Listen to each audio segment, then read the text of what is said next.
Hola hola mga amiga! So, ito na naman si RB Wanderlust. Magluluto tayo ng chicken with sotanghon and pangpahaba ng buhay. Patatas, sayote, and carrot, and bell pepper. So, ayan na. Umpisa natin magluto mga langga. Hello, hello mga langga! Ayan, magluto muna tayo ulit ng ating ulam for today is chicken na may gulay.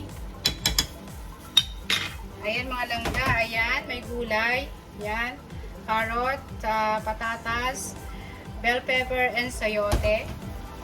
And of course, lalagyan natin ng sotanghon. So, medyo special ang ating lulutuin for today. Ayan, lagyan natin na, ayan, naigisa ko na kanina yung naluto ko na yung bawang sibuyas at nilagay ko na rin ang chicken. So, lalagyan natin ng patis. Yan, konti lang muna mga langga. At lagyan natin ng ayan, garlic powder. At powder pepper, of course. Yan. Ayan. At saka ang paprika, konti lang. So, ayan mga langga, is medyo special ang ating lulutuin for today. So, kailangan natin lakasan ang apoy. Ayan, haluin natin para magkumalat ang mga nilagay nating paminta, garlic powder, at saka ang paprika. So, ayan, lutuin muna natin ang chicken. So, takpan muna natin for a while. Ayan. Pangmalambot ng ating chicken. So, lagyan natin ang pangsabaw mga langga. So, ito yung pinaglagaan ng chicken kanina. So, yan ang ating pangsasabaw. Ayan. Ang sarap. So, masabaw to. Iyon tayo na maraming sabaw mamaya mga langga. Ayan. Maya-maya ilalagay na natin ang mga gulay niya mga langga ha. So, yan, may ganap shout out sa mga ka-team solid ka langga dyan. Langga Emily 19 official and langga Make the Day.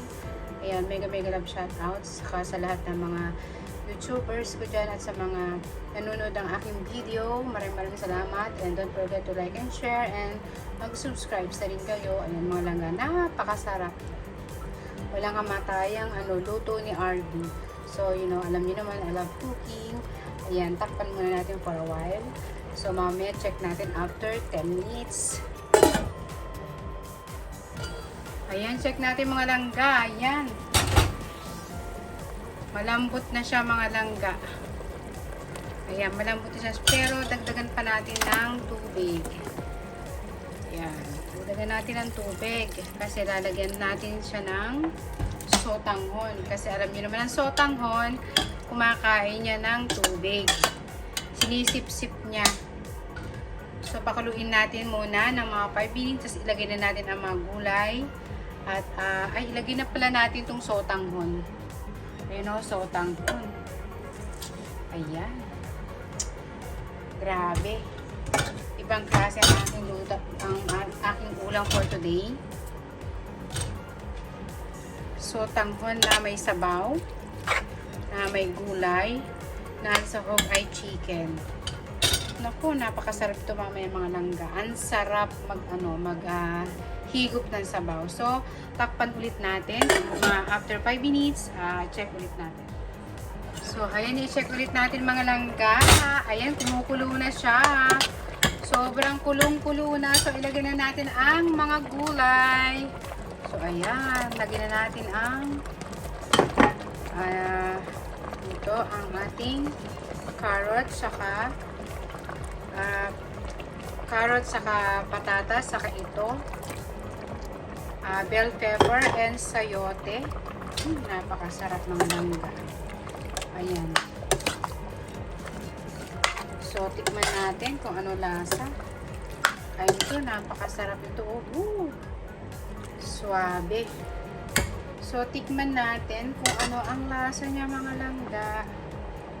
Ayan. Tikman natin. Oh, yeah. Sarap. Lagyan natin ng konting. Ayan. Sugar. Pagpabalance ng lasa. Yan ang aking sikreto. Pagpabalance ng lasa ang sugar. Ako, Diyos ko mga langga, napakasarap. Lutong-luto na siya. Ayan, luto na po mga langga. Kasi yung mga gulay kanina mga langga, niluto ko na po siya, pinirito ko na siyang una. Kaya, konting kulo lang, pwede na siyang patayin. Ayan, napakasarap. Suabe. Ayan, mega love shoutout sa inyong lahat dyan. Nagugutom na ba kayo dyan mga langga? Ang sarap po. Grabe, so tanghon na may sabaw, na may gulay, na may 1/4 na manok. Ayan, napakasarap.